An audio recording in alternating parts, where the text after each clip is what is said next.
lavori.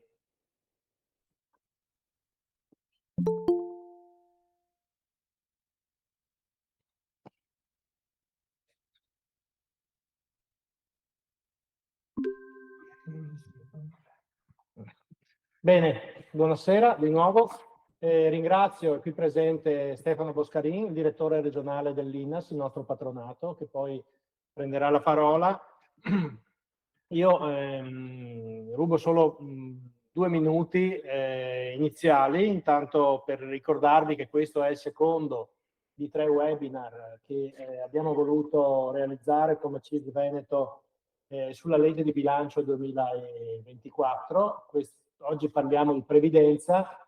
La settimana scorsa abbiamo fatto l'incontro, il webinar sulle novità relative alla legislazione sul lavoro. Sul nostro canale YouTube CISL Veneto trovate il video per chi è interessato non ha potuto partecipare, è stato a visionarlo. E vi ricordo che la settimana prossima, il 27 di febbraio, ci sarà il terzo e ultimo webinar che sarà dedicato alle novità fiscali presenti nella legge di bilancio.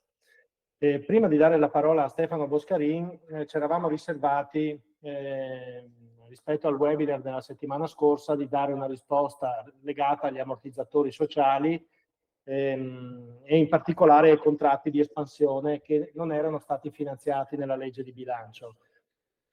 Allora qualche collega chiedeva come comportarsi quindi in questo caso nelle grandi aziende, perché ricordiamo che il contratto di espansione è mirato a gestire esuberi occupazionali, accompagnamenti alla pensione per aziende che hanno più di 1000 dipendenti.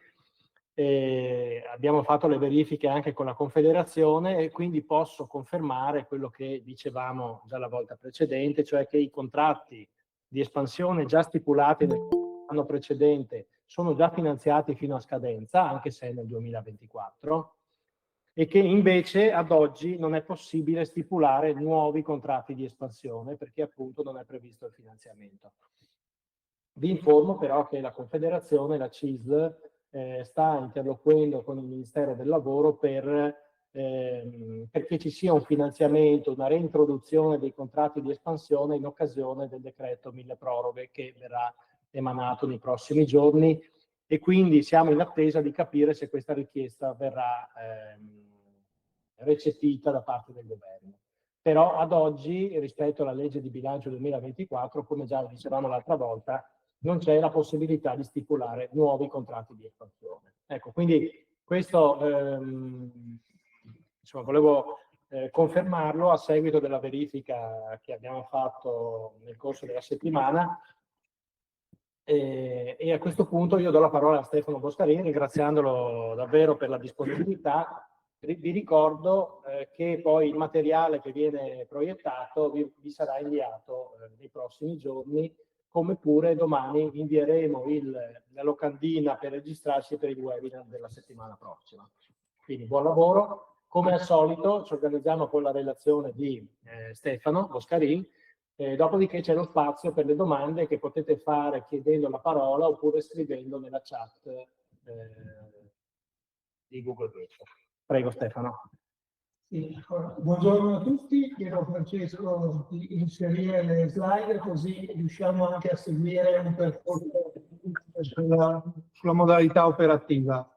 Allora, partiamo da un presupposto che la legge di bilancio del 2024 ha sicuramente modificato alcune tipologie di prestazioni pensionistiche, ha introdotto altre modalità di accesso alla pensione e ha anche fatto sicuramente anche dei piccoli interventi per quanto riguarda alcune tipologie di riscatti o d'altro, quindi di possibilità di raggiungere il requisito pensionistico. Partiamo da un presupposto che in linea di massima, adesso come adesso, abbiamo circa 60 possibilità di accedere a pensione, di cui con 3 sistemi di calcolo differenti, quindi retributivo, misto, contributivo, a seconda di chi ha maturato i 18 anni nel 95. Ovviamente il sistema di calcolo retributivo è ridotto ai minimi termini e preponderante comincia a essere il sistema misto e ovviamente il sistema contributivo per chi ha iniziato a lavorare dopo il 96. Ovviamente questo influenzano anche il tipo di pensione, perché ci sono varie tipologie di pensioni in cumulo, quindi utilizzando tutte le tipologie di prestazioni, di lavori e di versamenti contributivi che sono stati fatti dal lavoratore in computo o in totalizzazione. Come vedete da questa slide, le prime due slide saranno proprio delle mappe di uscita della pensione per quanto riguarda il 2024, che sono legate a tre tipologie, tipologie di modalità, quindi legate all'anzianità contributiva, quindi agli anni di contributi, all'età anagrafica, e quasi tutte le prestazioni hanno inserito anche la finestra di decorrenza della pensione. Per quanto riguarda le principali, che sono le pensioni anticipate e le pensioni di vecchiaia, per quanto riguarda le pensioni anticipate, che sono la vecchia legge Fornero da un certo punto di vista, che prevede i 41 anni e 10 mesi per le donne e i 42 anni e 10 mesi per gli uomini, con una finestra di decorrenza della prestazione pensionistica dopo aver raggiunto il requisito dei contributi differita di 3 mesi. Abbiamo poi il sistema contributivo puro, che prevede la possibilità di andare in pensione con determinate tipologie e anche delle restrizioni che vedremo successivamente, con 64 anni di età e 20 anni di contributi. E anche in questo caso abbiamo una finestra di decorrenza posticipata di 3 mesi. Faccio presente che dalla maturazione del requisito anagrafico contributivo e la finestra di decorrenza, le persone teoricamente potrebbero anche fermarsi al raggiungimento del diritto di età e contributi senza dover lavorare i 3 mesi successivi, quindi con la finestra di decorrenza. Abbiamo poi il principio della totalizzazione, che è interamente contributivo, che prevede la possibilità di andare in pensione con 41 anni di contributi e una finestra di decorrenza di 21 mesi. Faccio presente che la totalizzazione non è da valutare uguale alla finestra dei 41 anni per i lavoratori precoci, che vedremo dopo. Per quanto riguarda il sistema di pensione della vecchiaia, anche in questo caso abbiamo varie tipologie. Abbiamo il sistema misto, che prevede 67 anni di età e 20 anni di contributi, e in questo caso, raggiunti i 67 e i 20 anni di contributi, il mese successivo la persona può andare in pensione. Abbiamo il sistema misto per quanto riguarda i lavoratori gravosi o usuranti, che prevede invece un anticipo dell'età anagrafica a 66 anni e 7 mesi e 30 anni di contributi. Il sistema contributivo normale, che è per quelli che sono andati in pensione, cioè che hanno iniziato a lavorare dopo il 31 dicembre 95 e che prevedono la possibilità di andare a pensione a 67 anni di età e 20 anni di contributi. Se non raggiungono gli ulteriori requisiti che vedremo dopo, potranno andare in pensione senza nessun requisito con i 71 anni di età e 5 anni di contribuzione.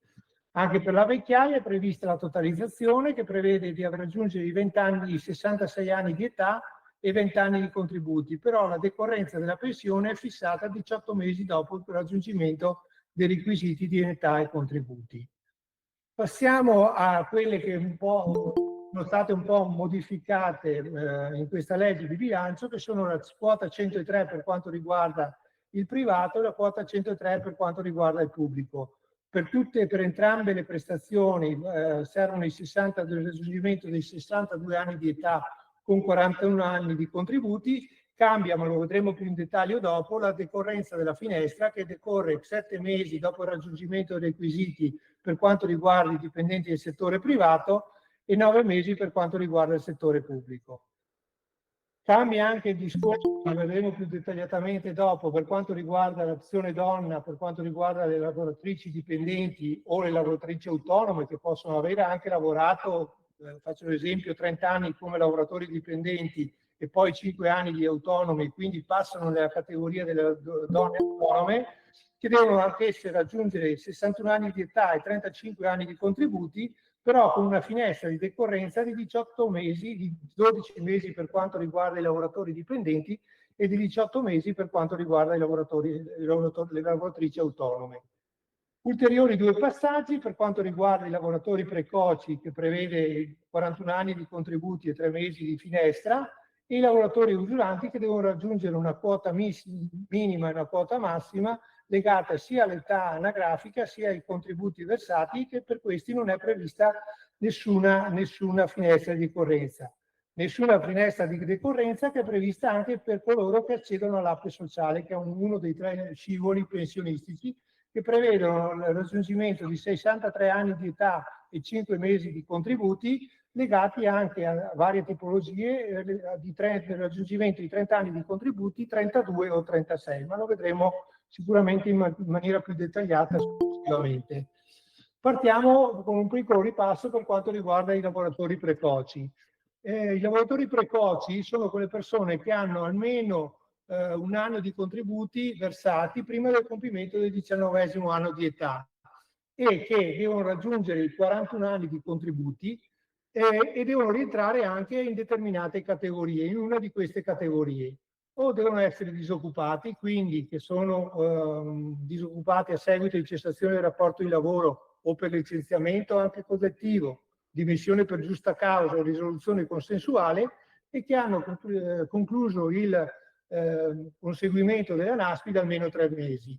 Ci sono poi i caregiver, che sono lavoratori ai quali è stato riconosciuto la possibilità di assistere un parente di primo grado convivente con handicap grave, quindi riconosciuto l'articolo 3,3 della legge 104, e che assistono questa persona da almeno 6 mesi. Ci sono poi la categoria degli invalidi civili, che sono lavoratori invalidi che hanno un'invalidità civile riconosciuta pari o superiore al 74%, e poi ci sono i lavoratori addetti a mansioni gravose o usuranti. Queste persone devono presentare la domanda entro il primo anno di maturazione del requisito, quindi entro il 1° marzo di quest'anno devono avere maturato i requisiti e devono presentare la domanda. Gli esiti di queste domande vengono redatti dall'INPS entro la fine del mese di giugno. Per quelle persone che raggiungono sempre i requisiti nel corso dell'anno, ma che presentano la domanda successivamente e entro il 30 novembre, verranno valutate dall'INPS in base alle risorse finanziarie disponibili. Anche in questo caso queste persone avranno la comunicazione dell'esito entro il mese di dicembre. Per tutti questi lavoratori, per accedere alla pensione, ovviamente è obbligatoria la cessazione ed è obbligatoria anche il raggiungimento dei 35 anni di contribuzione utile, quindi contribuzione obbligatoria o probabilmente da riscatto, versamenti volontari o d'altro. 2 cose però che bisogna ricordare per quanto riguarda quelli che accedono a questa tipologia di pensione di precoci è che questa tipologia di pensione prevede l'incompatibilità con i redditi sia da lavoro autonomo sia da lavoro dipendente tra la decorrenza della pensione e il raggiungimento della prima decorrenza utile della legge Fornero, quindi 41 anni e 10 mesi per le donne, scusate, 42 anni e 10 mesi per gli uomini. Se in questa occasione l'INPS rileva che hanno effettuato lavoro dipendente regolarmente versato, vi è la sospensione della prestazione. L'altra tipologia di pensione è per quanto riguarda i lavoratori usuranti. I lavoratori usuranti sono differenti per quanto riguarda i lavoratori gravosi, e sono i lavoratori che sono lavoratori in galleria, per esempio, oppure quelli esposti all'amianto, che hanno svolto la loro attività di lavoro usurante per almeno 7 anni negli ultimi 10 o per metà della propria vita lavorativa. E anche in questo caso devono essere o impegnati in queste tipologie di mansioni, oppure devono essere lavoratori notturni, e sotto vedete le varie tipologie di lavoratori notturni e quanto devono raggiungere in quota tra l'età anagrafica e i contributi previdenziali. E poi ci sono anche i conducenti di veicoli con capienza non inferiore a 9 posti adibiti a servizio pubblico urbano collettivo. E in questo caso, rispetto al precedente, la domanda deve essere presentata entro il 1° maggio, però con i requisiti che le persone, entro il 1° maggio ovviamente dell'anno in corso, quindi del 2024, ma che ritengono di maturare i requisiti entro il 2025.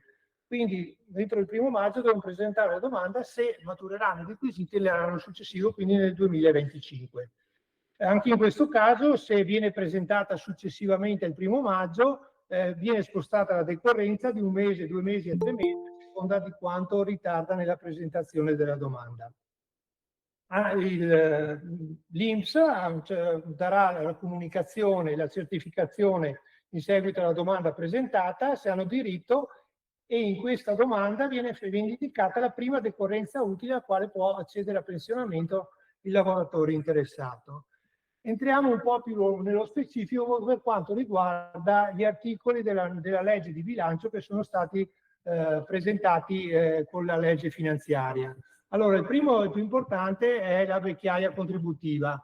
In questo caso c'è stata una modifica dell'importo soglia, perché mentre fino al 2023 era necessario che oltre i 20 anni di contributi e i 67 anni di età vi fosse un importo non inferiore a 1,5 dell'importo dell'assegno sociale, che nel 2023 era di 760 euro, cosa vuol dire? Che con tutti i contributi versati dall'interessato doveva maturare un importo di pensione che fosse superiore a 760 euro. Se non raggiungeva questo importo soglia, la persona poteva andare in pensione o nel momento in cui, continuando a versare contributi, raggiungeva questo importo soglia, oppure se non riusciva a raggiungere l'importo soglia sarebbe andato a 71 anni di età. Dal 2024 la pensione di vecchiaia contributiva sarà liquidata se pari almeno all'importo dell'assegno sociale, quindi 534. Cosa vuol dire? Che sicuramente è stato ridotto l'importo soglia, e quindi anche quelli che magari l'anno scorso avevano un importo basso e non raggiungevano i 760 e raggiungevano, faccio l'esempio, 550 euro, possono tranquillamente fare la domanda adesso e avere diritto alla pensione di vecchiaia contributiva. Pensione di vecchiaia contributiva che viene modificata per quanto riguarda l'anticipata contributiva, perché anche in questo caso viene modificato l'importo soglia. In questo caso qua l'importo soglia per quanto riguarda la vecchiaia anticipata contributiva, la pensione anticipata contributiva, si consegue con almeno 20 anni di contributi effettivi, almeno 63 anni di età più l'incremento di speranza di vita, che attualmente è attestato a 64 anni, e un importo di pensione che non può essere inferiore all'importo soglia di 2,8 l'assegno sociale. Faccio l'esempio che nel 2023 l'importo era di 1.410 euro.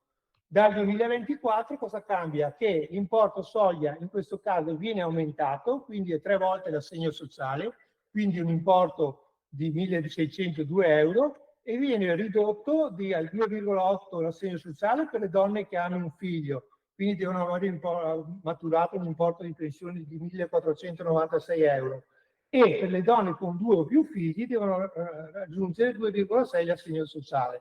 È ovvio che con 20 anni di contributi è difficile raggiungere un importo di pensione così alto, perché vuol dire ok, contributi particolarmente elevati e quindi il 33% rivalutato di anno in anno ti porta a un importo così elevato, facendo presente che l'anticipata contributiva aspetta, come avevo detto prima, per tutte quelle persone che hanno iniziato a lavorare dopo il 96 o che hanno un computo in gestione separata.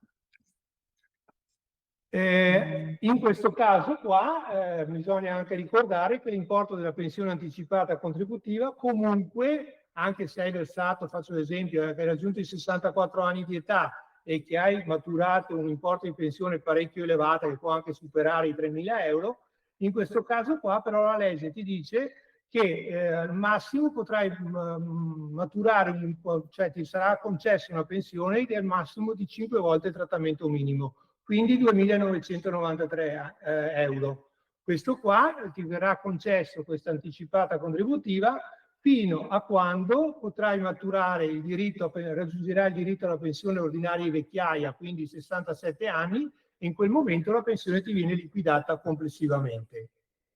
Questo per quanto riguarda le pensioni anticipate di vecchiaia contributive. Facciamo un piccolo passaggio che serve sicuramente da un certo punto di vista per raggiungere determinati requisiti, è che negli articoli dal 126 al 130 della legge di bilancio prevede la possibilità del riscatto dei periodi scoperti per iscritti dal 96, la cosiddetta pace contributiva.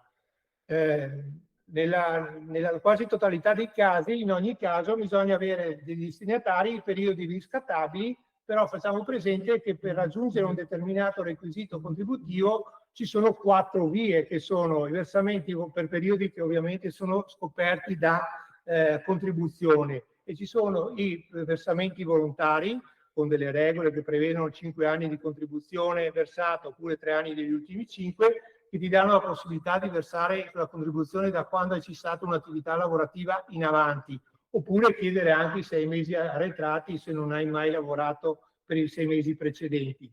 Poi ci sono la possibilità anche di fare il riscatto per i contributi non prescritti. In questo caso qua viene fatta una denuncia all'INPS se rientri nei 5 anni precedenti che non ti sono stati versati i contributi, e quindi puoi fare la denuncia e l'INPS verifica con l'azienda per quanto riguarda anche la possibilità che ti vengano versati i contributi regolarmente. C'è poi l'articolo 13 della legge 1338 del 62, che anche in questo caso prevede la possibilità di riscattare dei periodi vuoti, cioè dei periodi per i quali non sono stati versati i contributi, ma nei quali periodi il lavoratore ha prestato attività lavorativa e che quindi l'azienda non ha omesso di versare i contributi o non ha versato i contributi. In questo caso serve sempre, oltre alla domanda dell'INPS presentata presso l'INPS, c'è l'obbligatorietà di portare la dichiarazione originale dell'EPRO che attesti il versamento contributivo, o anche la possibilità di dimostrare che alcuni lavoratori che lavoravano in azienda, che quindi fanno la funzione di test legittimati, che dimostrano che questa persona aveva effettivamente lavorato con loro in azienda. E poi questa pace contributiva che è stata prevista anche per quanto riguarda i periodi antecedenti al 2024, che sono per gli iscritti all'AGO, cioè per i lavoratori dipendenti, per gli iscritti alle gestioni dei lavoratori autonomi, quindi artigiani, commercianti, coltivatori di letto, alle forme sostitutive ed esclusive dell'AGO, che sono quelli che versano contributi presso il Fondo Trasporti, Fondo Elettrici, all'ENPALS, quindi i lavoratori dello spettacolo, all'IPOST e così via, e per gli iscritti alla gestione separata. Quali sono i periodi riscattari? Ovviamente sono massimo 5 anni anche non continuativi, compresi tra l'inizio dell'assicurazione, quindi uno che ha iniziato il 10 gennaio del 96 e perché dopo ha lavorato 2-3 anni, dopo un periodo scoperto di 1 anno, e quello dell'ultimo contributo accreditato, quindi massimo 5 anni anche non continuativi. In questo caso i periodi da riscattare devono essere ovviamente scoperti da qualsiasi forma di contribuzione che sia obbligatoria, volontaria o figurativa, e non essere soggetti ad obbligo contributivo. In questo caso il richiedente ovviamente non deve essere già titolare di pensione, perché se è titolare di pensione è inutile anche che faccia una domanda di riscatto di versare contributi lui, e deve essere privo di anzianità contributiva 31/12/95. Cosa vuol dire? Che deve aver iniziato a lavorare dal 1 gennaio del 96. La domanda potrà essere presentata negli anni 2024-2025, perché la legge prevede questa possibilità per gli anni 2024-2025, e potrà essere presentata sia dagli interessati sia dai superstiti o i parenti affini entro il secondo grado. Perché dai superstiti? Perché può capitare il caso di una persona che magari muore in età giovane, non ha maturato il requisito per aver diritto alla pensione di reversibilità, però con questa possibilità dei superstiti di versare loro dei contributi, la vedova o eventualmente anche i figli, per aumentare anche la quota, possono aver diritto al raggiungimento del requisito per aver diritto alla pensione di reversibilità. E ovviamente sia per quanto riguarda il perfezionamento dei requisiti contributivi, sia che sia una pensione diretta o una pensione indiretta, perché magari uno non è riuscito a raggiungere dei requisiti. La legge prevede che ovviamente il riscatto può essere pagato o in un'unica soluzione, o in rate mensili massimo 120 rate, senza interessi, e che abbiano almeno una base di partenza di 30 euro. Per il settore privato possono eventualmente anche essere pagati dal datore di lavoro con l'utilizzo dei premi di produzione spettanti ai lavoratori in caso di accessi a prestazione o richiesta di contribuzione volontaria e così via. Quindi in questo caso, se uno magari vuole avere diritto alla pensione, occorrerà che saldi tutte le rate residue per avere diritto alla prestazione. Passiamo adesso a altre tre tipologie di possibilità di accedere al pensionamento o al prepensionamento, che sono gli articoli sempre dell'articolo 1 della legge di bilancio, dei commi dal 136 al 140, che parla dell'anticipo pensionistico d'età per sociale, l'opzione donna e la quota 103. Per quanto riguarda l'APE sociale, anche in questo caso c'è una variazione rispetto al 2023, perché viene infatti innalzato il requisito dell'età anagrafica a 63 anni e 5 mesi, mentre fino al 2023 erano 63 anni. Inoltre è introdotto il vincolo della non cumulatività dell'indennità APE con i redditi da lavoro autonomo o dipendenti di qualsiasi entità conseguiti dopo la decorrenza dell'APE, ad eccezione di quelli derivanti dal lavoro autonomo occasionale nel limite massimo di 5.000 euro lordi annui. Fino al 2023 invece erano cumulabili con l'APE le retribuzioni con un importo non superiore al limite utile per il mantenimento dello stato di disoccupazione. Diciamo che questo restringimento per quanto riguarda i redditi che possono essere conseguiti durante il conseguimento dell'APE sociale sono stati ridotti a 5.000 euro, in modo che fosse chiaro anche l'importo che potevano eventualmente chiedere come rapporto di lavoro autonomo occasionale. Questo per quanto riguarda l'anticipo pensionistico denominato APE sociale. Ovviamente al conseguimento della pensione di vecchiaia, l'APE sociale diventa pensione di vecchiaia normalmente al compimento dei 67 anni di età. Opzione donna, in questo caso c'è stato un notevole restringimento per quanto riguarda la possibilità dell'opzione donna, che viene sicuramente riproposta rispetto all'anno scorso con le stesse categorie già individuate nel 2023, che sono i caregiver, quello che vi avevo detto prima, che erano per i lavoratori precoci, le invalidi al 74%, o per le donne dipendenti o licenziate da aziende in crisi. Però il tavolo di crisi in questo caso deve essere attivo quando si presenta la domanda di opzione donna, e quindi di pensione con la liquidazione opzione donna.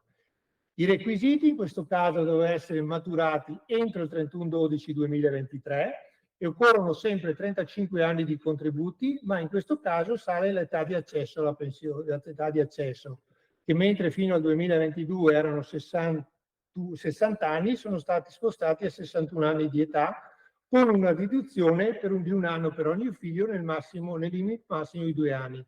Cosa vuol dire? Che alcune lavoratrici possono avere, si applica rispetto all'età di 61 anni, la riduzione massima dei 2 anni e non più di 60 anni. Quindi possono andare a 59 anni e non a 58 anni come l'anno scorso.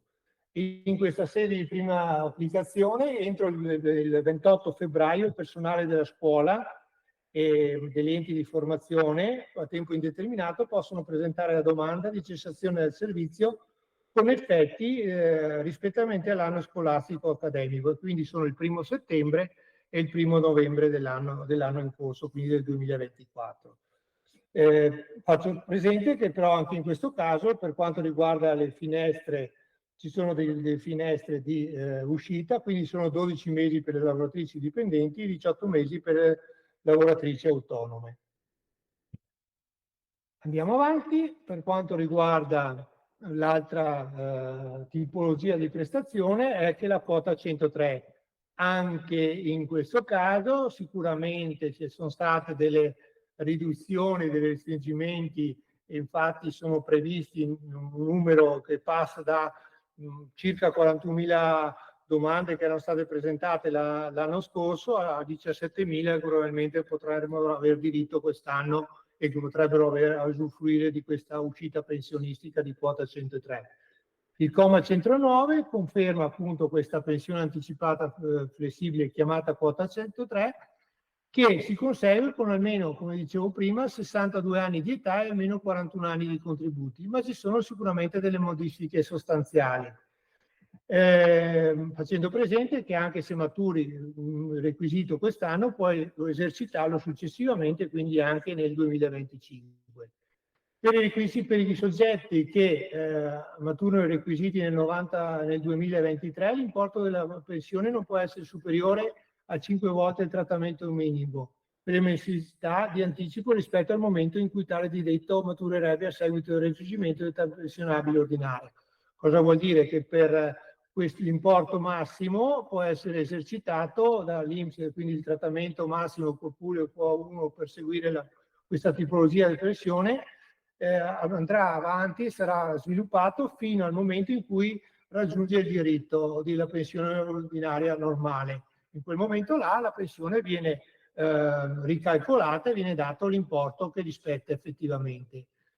Una cosa importante da dire in questo caso è che la quota 103 non è prevista per i dipendenti delle forze armate, delle forze di polizia, dei vigili del fuoco e per la polizia penitenziaria. Per questi non è previsto il diritto di accesso a quota 103. Lo era anche quest'anno, l'anno scorso, ma viene ampliato anche a quest'anno. Sempre per quanto riguarda la quota 103, per i soggetti che maturano nell'anno 2024, e questo è sicuramente il restringimento più importante, è che le regole del calcolo del sistema contributivo calcolate col sistema contributivo puro rimarranno per sempre e in questo caso l'importo lordo della pensione, che non può essere superiore a 4 volte, mentre nel 2023, come abbiamo visto prima, era 5 volte, anche in questo caso avviene fino all'attività pensionabile ordinaria, però ripeto, il sistema di calcolo contributivo rimane per sempre, non può essere assolutamente cambiato. Sono cambiate anche le finestre di uscita rispetto al raggiungimento, quindi raggiunti requisiti di età e di contribuzione, mentre nel 2023 dovevano trascorrere 3 mesi per i lavoratori del settore privato per maturare il requisito e quindi accedere al pensionamento. Adesso nel 2024, se maturi questo requisito, devi aspettare ulteriori 7 mesi per accedere al pensionamento. Questi per i lavoratori privati. Per i lavoratori pubblici, tolti quelli che avevo detto prima, la finestra si aprirà non come è stato fino al 2023, 6 mesi dalla maturazione del requisito, ma devono trascorrere almeno 9 mesi. Anche in questo caso le lavoratrici del settore scuola e dell'AFAM devono maturare, devono presentare assolutamente la domanda entro il 28 febbraio 2024, è già stata aperta la procedura Polis che prevede questa possibilità, e per poi accedere al pensionamento di anzianità con quota 103. Vi faccio vedere un piccolo specchietto che dimostra anche quanto quota 103 differisce per quanto riguarda l'anticipo rispetto all'anzianità normale dei 41 anni e 10 mesi. Voi vedete che per quanto riguarda le donne del settore privato, con la finestra di 3 mesi, il massimo anticipo, passando a 7 mesi la finestra, è di 6 mesi, quindi aspettando ulteriori 6 mesi uno può andare in pensione normalmente, mentre per quanto riguarda gli uomini del settore privato l'anticipo è di 1 anno e 6 mesi, mentre per il settore pubblico, calcolando che deve maturare i 41 anni di contributi con la finestra di uscita di 9 mesi, per il settore pubblico l'anticipo rispetto alla precedente la pensione anticipata è solamente di 4 mesi e per quanto riguarda gli uomini di 1 anno e 4 mesi. Quindi calcolando tutte le difficoltà, cioè i requisiti che uno deve valutare, deve essere valutato anche questo anticipo rispetto alla pensione normale denominata dalla legge Fornero. Ulteriori passaggi facciamo per quanto riguarda il discorso dell'anticipo al posticipo del pensionamento. Cosa vuol dire? Che viene confermata, come era previsto dalla legge 197 del 22, la facoltà di chiedere anticipo al pensionamento, al posticipo del pensionamento. Cosa vuol dire? Che la persona può chiedere, se ha maturato il requisito di quota 103, la possibilità di che la quota di contribuzione al carico del lavoratore che il datore di lavoro dovrebbe versare all'ente previdenziale, in questo caso che venga corrisposta interamente al lavoratore in busta paga. La scelta ovviamente può essere fatta solo una volta e a effetto fino al conseguimento di una pensione diretta o fino alla maturazione dei requisiti per la pensione di vecchiaia.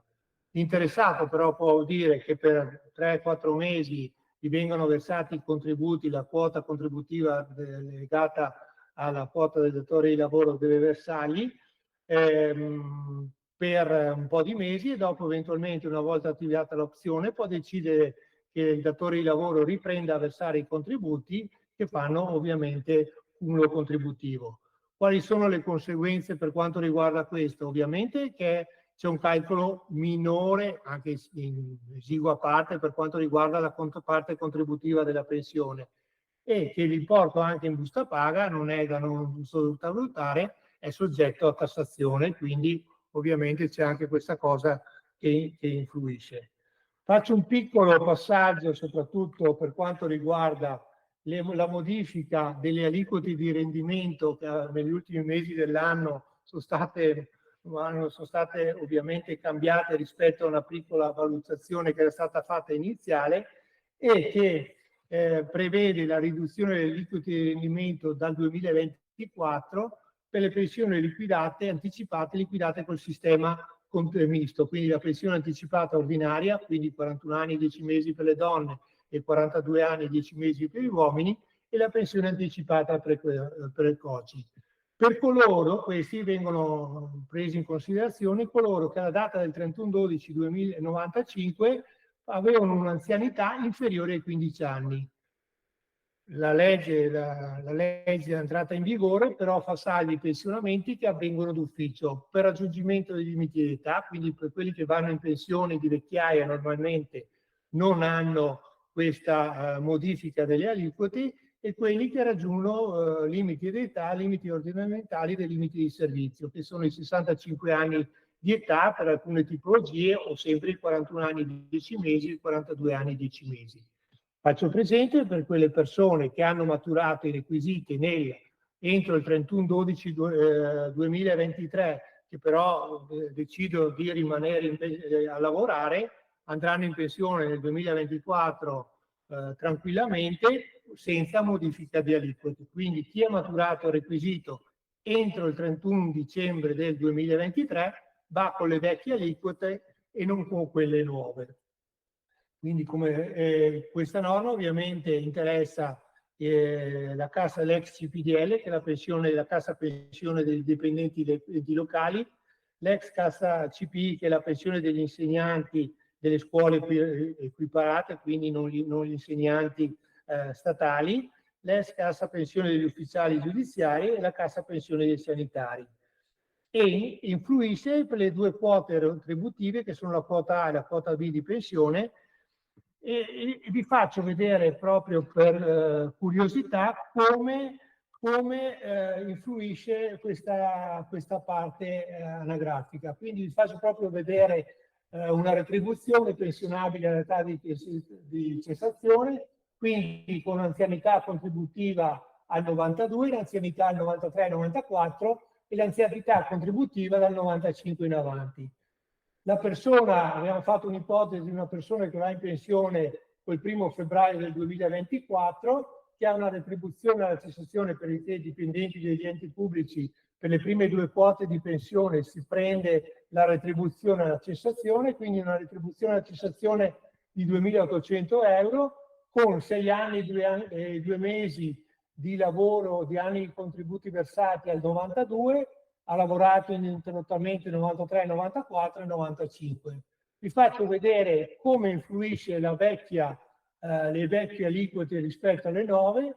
Quindi vedete che alla fine una persona che va in pensione nel 2024 per le prime 2 quote di pensione con le vecchie aliquote e quelle introdotte da questa legge rischia di perdere per la prima quota di pensione un importo mensile di 250 euro.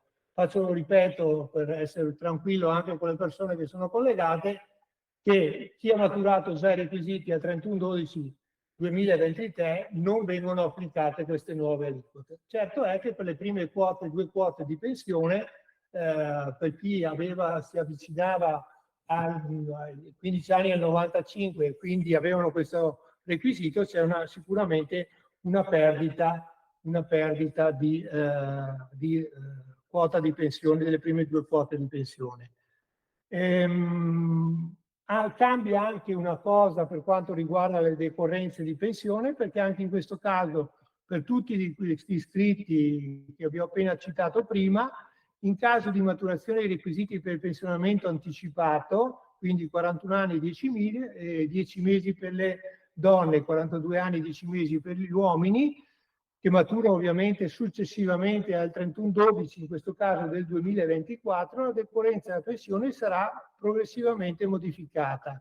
Quindi la finestra mobile si aprirà 4 mesi dopo la maturazione dei requisiti anagrafici e contributivi, e se maturati entro il 31/12/2025, 5 mesi entro il 31/12/2026, 7 mesi entro il 31/12/2027 e 9 mesi in caso di requisiti maturati successivamente al 31/12/2027. Per quanto riguarda sempre il trattenimento in servizio del personale della sanità, anche in questo caso è stato a partire dal 2024, sono state previste alcune disposizioni specifiche in merito al trattenimento di servizio, che prevede il limite dei 70 anni, ma che col decreto mille proroghe dovrebbe passare ai 72 anni di età, e per quanto riguarda anche i medici dipendenti dell'INPS e dell'INAIL che possono chiedere il trattenimento in servizio anche oltre il limite ordinamentale. Faccio 2 passaggi velocissimi per quanto riguarda altri scivoli pensionistici, che sono l'isopensione, che è valida fino al 31/12/2026, l'assegno straordinario che ha una durata massima di 5 anni, aziende in settori in cui siano presenti fondi di solidarietà bilaterali. In questo caso viene corrisposto un assegno mensile e c'è il versamento dei contributi attraverso la contribuzione sulla retribuzione correlata, quindi quella effettivamente spettante durante l'attività lavorativa al lavoratore, e poi la RITI, che è la rendita integrativa anticipata, che prevede l'autofinanziamento fino a 5 anni verso la pensione col montante accumulato in previdenza complementare, che addirittura in caso di disoccupazione può arrivare a 10 anni, ma di questo assolutamente ne siete consapevoli. Io credo di essere rimasto nei tempi per quanto riguarda l'esposizione di tutte le tipologie, insomma, di prestazioni pensionistiche che ci sono, le più importanti novità che ci sono state previste con la legge di bilancio. Sapete, ma ne avete già parlato negli altri focus, nell'altro focus, del discorso della decontribuzione, del congedo parentale e così via. Insomma, quindi io mi fermerei qua e ovviamente se volete fare domande sono qua disponibile. Bene. Io lascerei alle domande, ringraziando Stefano per la sintesi, sapendo che il tema è molto molto complesso e quindi penso che possa anche essere utile poi come strumento di lavoro anche avere questo schema con tutte le modalità di accesso alla pensione. Ci sono vari aspetti degli interventi previdenziali, quindi io lascerei, se ci sono domande di chiarimento sulle cose che sono state dette, oppure anche di altri temi che magari per sintesi non sono stati trattati o approfonditi. Per fare le domande potete chiedere la parola direttamente oppure scrivere nella chat.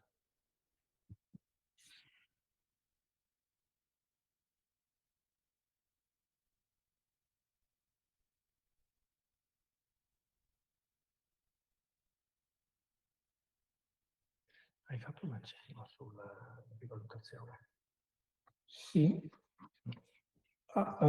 C'è un altro... Posso fare una domanda? Sì. Sulla questione della legge Fornero, isopensione, articolo 4.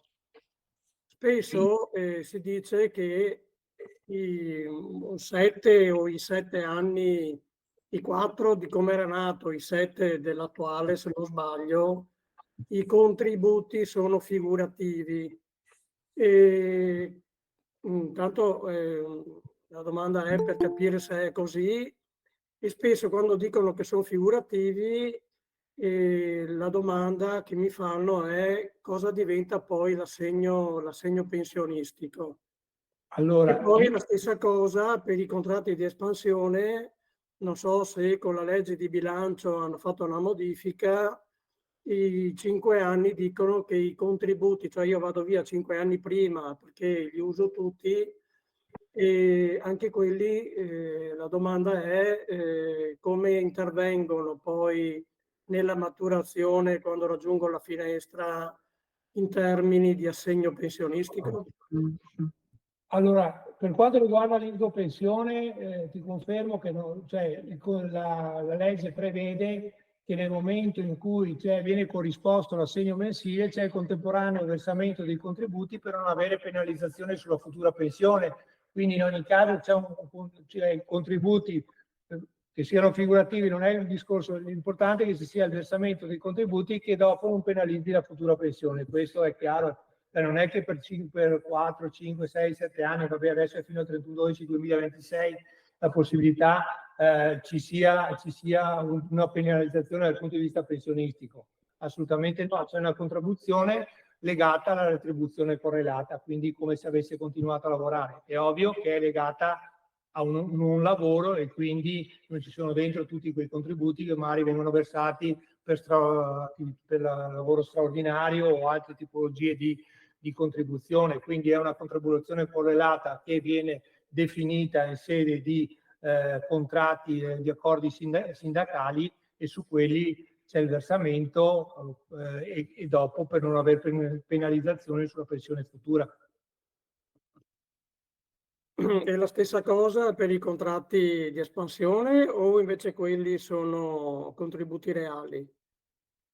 Allora, per quanto riguarda, onestamente, per quanto riguarda i contratti di espansione, devo fare una verifica ulteriore per quanto riguarda questo, però la modalità in linea di massima che avviene anche per l'assegno straordinario, come dicevo prima, c'è il versamento dei contributi per non avere penalizzazioni, quindi però mi riservo eventualmente di dare una risposta più precisa, eventualmente di inserirlo nelle slide che vi faccio avere.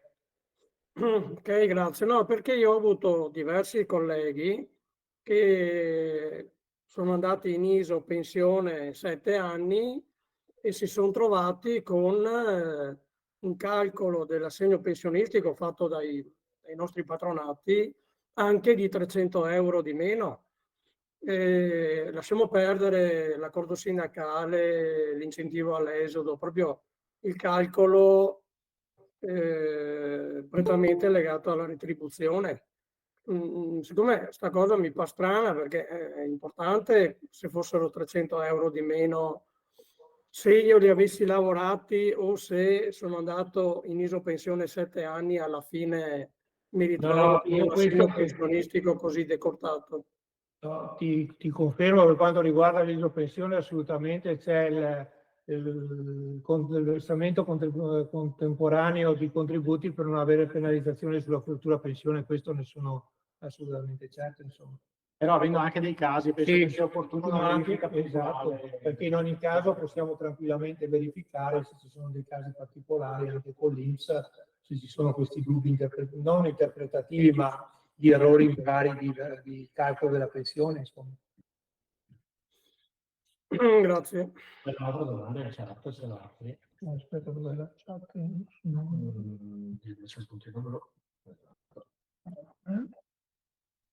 Allora, sì, le slide le faccio avere, vedo nella chat. I contributi versati durante la NASPI, quanto incidono negativamente sul rapporto dell'assegno pensionistico? Allora, per quanto riguarda, è legato ovviamente a particolare situazione, bisogna capire esattamente dove è collocata la NASPI all'interno del calcolo, perché c'è anche la possibilità, faccio l'esempio, se negli ultimi 5 anni di lavoro, di chiedere se influisce abbastanza in maniera importante sul calcolo della pensione, si può anche chiedere l'applicazione per quanto riguarda alcune tipologie di pensione del principio della neutralizzazione, che quindi quelle retribuzioni ridotte non vadano a incidere sul calcolo pensionistico. Quindi dipende veramente da caso a caso.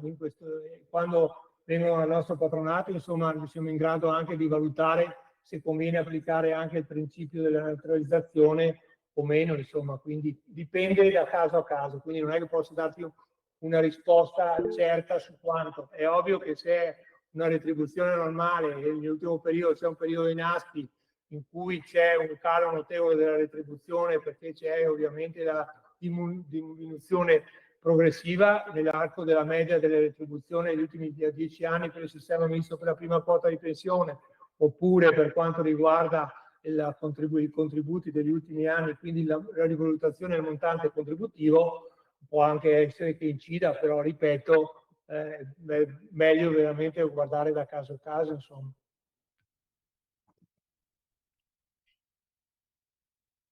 Negli ultimi 2 anni, da oggi ho 40 anni e mezzo di contributi versati, guarda, credo che non abbia un'influenza notevole sul calcolo della pensione, quindi se hai sempre lavorato ai 40 anni e mezzo di contributi, se devi arrivare ai 41 anni e 10 mesi, possiamo farti anche il calcolo, però ripeto, non hanno assolutamente, perché è come se avessi continuato a lavorare con la contribuzione figurativa e ti fanno un calcolo su una retribuzione figurativa che ovviamente non incide, però bisogna vedere se ci sono altre contribuzioni che ti vengono versate durante il rapporto di lavoro che non vanno a incidere sulla NASPI e quindi non percepisci sull'importo della NASPI. Quindi veramente è un caso a parte che bisognerebbe valutare. Sì, io suggerisco sempre sui casi singoli di fare comunque una verifica puntuale. Assolutamente. In termini generali l'impatto su questo. Posso fare una domanda? Prego Giuliano. Sì, buonasera intanto a tutti, Giuliano Pizzo. Niente Stefano, il problema quota 100 e quota 103, adesso, prima 100 e adesso 103. Allora, ovviamente è confermato che una persona non può, fino all'età di 67 anni, e questa è una prima domanda se me la confermi, avere nessun tipo di, chiamiamo così, rapporti di lavoro che possono essere sia di collaborazione. Ecco, il tema è, noi abbiamo dei collaboratori appunto oggi che hanno questo tipo, hanno usufruito di questo tipo di pensionamento. La seconda domanda è, dopo avere la conferma che ovviamente mi sembra che ci sia, che non si può usufruire di prestazioni, ma anche se uno fa una prestazione minima, non so, faccio un esempio, 100 euro e gli fai un rimborso o lo metti a contratto, no, rimborso, lo metti a contratto 100 euro, rischia di perdere un anno intero di pensione? Questa è la domanda un po' che volevo fare. Allora, assolutamente sì, perché lo prevede chiaramente la legge. Ci sono anche casi di chi è andato a fare, ha versato i contributi perché è andato a fare la vendemmia di un mese di vendemmia e gli è stata sospesa la pensione per tutto l'anno, con la richiesta anche di restituzione. Adesso con quota 103, come avete visto prima che ci sarà quest'anno, c'è il discorso dell'assegno di contribuzione accessoria che è legata a determinate tipologie, che deve essere un lavoro accessorio ben definito. Però ripeto, assolutamente sì, non è prevista nessuna possibilità di svolgere attività lavorativa autonoma o così via, se non nei vincoli che sono previsti dalla legge. Però sono casi di tutti i giorni che arrivano da noi e dicono ma ho versato solo un mese, però la legge lo prevede chiaramente e quindi l'INPS fa le verifiche, perché tra l'altro l'INPS, se gli versano regolarmente i contributi anche di un solo mese o di 10 giornate lavorative che ha fatto, che gli hanno versato la contribuzione, è ovvio che l'INPS si accorge di questo, mentre vede che ha attività come è andato in pensione con la quota 100 o quelle successive e gli revoca la pensione per tutto l'anno, quindi assolutamente sì. Grazie tanto. Bene. Francesco Spolaore. Sì, presente, salve. Buonasera, solo una domanda di curiosità. Dove che lavoro io ho circa 2 o 3 colleghi che grosso modo mi mancherà da qui prende poco le pinze a 6 anni dare in pensione. Domanda, vanno con la NASPI o con la loro pensione completa o caso per caso in base ai contributi versati nelle aziende dove prima erano? No, puoi ripetere perché ti ho perso la prima parte della domanda. Sì, e alcuni colleghi che ho qui, ognuno ha una propria realtà che si è portato dall'azienda. Ora, nel bacino di questa azienda municipalizzata, vedo che c'è qualche persona che credo sia un po' prossima al pensionamento, barra massimo 6 anni, non di più, insomma, in base a quanto il governo emette per lo scalino, lo scivolo per andare in pensione. Curiosità, loro qualora andassero, che venissero chiamati quando ci sono le proprie condizioni, vanno con la pensione completa o con la NASPI? Non riesco a capire cosa voglia dire pensione completa con la NASPI. Ma c'è una procedura di accompagnamento alla pensione in corso? C'è un accordo per... No, no, so che l'azienda a volte può essere che Può uno stare raggiunga i un'intenziva termini. licenzi per con maturazione ovviamente del diritto alla NASPI, però in ogni caso loro vanno con la pensione, con la contribuzione dopo il versamento, dopo la cessazione del rapporto di lavoro per licenziamento, con la possibilità di avere la NASPI successiva, e ovviamente rientra come il caso di prima che loro andranno in pensione dopo 2 anni con calcolato anche i contributi versati durante il periodo di NASPI. Questa è la valutazione, perché Oh, uno maturi sì, finché non maturi il requisito anagrafico e contributivo, tu non puoi andare in pensione. Quindi se faccio l'esempio, uno ha 40 anni, deve raggiungere i 42 anni e 10 mesi, se fa 2 anni di NASPI arriva a 42, però deve arrivare a 42 anni e 10 mesi, quindi in ogni caso ok, fa un certo.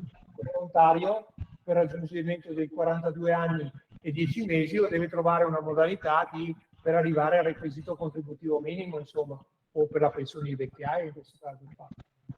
Ok, certo. Perché so che alcuni colleghi hanno avuto delle variazioni, non sono stati nella propria sede attuale, ma hanno girato, quindi con tanti salari diversi. Penso che si possa fare un calcolo equo, insomma, giustamente. Ognuno fa il proprio calcolo in base alla tipologia di lavoro che ha fatto. Assolutamente sì, perché anche il calcolo della NASPI, per la NASPI dipende anche dalle retribuzioni che ha avuto e tutto quanto, insomma, quindi dipende dalla tipologia. Grazie. In questo caso io consiglierei anche di indirizzare i colleghi verso il patronato per fare una verifica di contributi e quindi avere anche una previsione un po' più precisa, ecco, per capire. Certo. Anche Grazie. perché abbiamo anche la possibilità, nel momento in cui scarichiamo un estratto contributivo e vediamo la situazione pensionistica, possiamo anche fare una valutazione di quanto viene a percepire in 2 anni di NASPI con ovviamente la diminuzione di mese in mese della percentuale di NASPI e vedere al termine del periodo quanto verrà a prendere di pensione. Quindi abbiamo anche questa possibilità. Sempre grazie. Ok. Che visto che questi tempi correnti che vanno sono un po' variabili, un affidamento di base e una garanzia più totale che ci possa essere. Certo, assolutamente sì.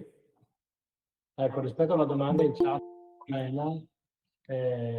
Zorzetto, se è residente della zona di Mestre, il riferimento è via Can Marcello nella sede della CISL territoriale provinciale. Certo, grazie.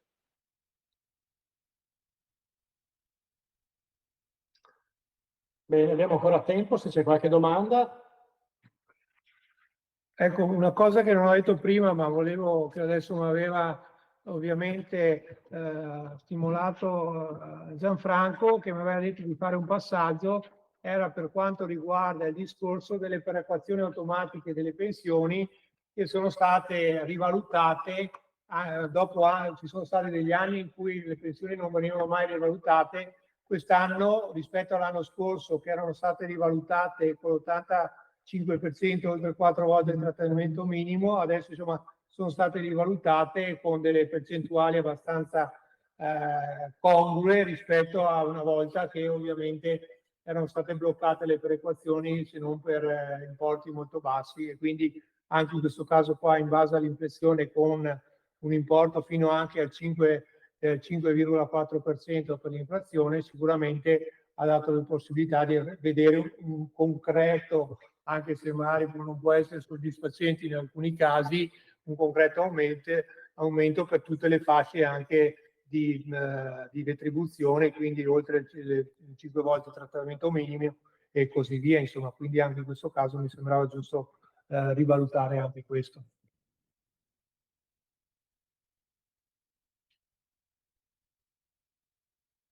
Bene, io non vedo nessun'altra richiesta di intervento o nessuna domanda. Vi ricordo, quindi ci salutiamo, io vi ricordo che caricheremo nei prossimi giorni questo video su YouTube, quindi se volete rivederlo o segnalarlo a qualche collega che non è potuto essere presente stasera, sarà possibile rivederlo, come pure sul nostro canale CISL Veneto di YouTube trovate già il webinar della settimana scorsa, e vi ricordo che la settimana prossima, martedì 27, sempre alle 18, ci sarà l'ultimo focus di aggiornamento sulla legge di bilancio 2024 e parleremo di modifiche rispetto alle norme fiscali. Quindi vi invieremo domani il link per la registrazione per il webinar della settimana prossima e invieremo anche le slide una volta che sono sistemate con gli aggiornamenti. Grazie ancora a tutte e a tutti per l'attenzione e buon lavoro a tutti quanti e buona serata. Arrivederci, buona serata a tutti. Grazie mille, ricambio il saluto a tutti voi.